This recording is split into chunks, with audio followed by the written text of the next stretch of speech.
नमस्कार फ्रेंड्स, आप सभी का मेरे यूट्यूब चैनल धनुष व्लॉग में स्वागत है। दोस्तों, आप देख सकते हो ये पूरा व्यू एक कोहिमा है।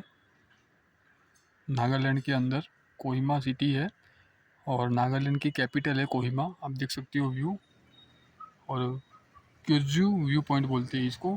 पूरा कोहिमा आप देख सकते हो, ये पूरा कोहिमा है। ये देखो, पूरा कोहिमा है। एकदम ब्यूटीफुल प्लेस है दोस्तों, आप देख सकते हो वीडियो के अंदर। और ये सामने जो दिख रहा है ये चर्च है, ये पूरा चर्च है दोस्तों।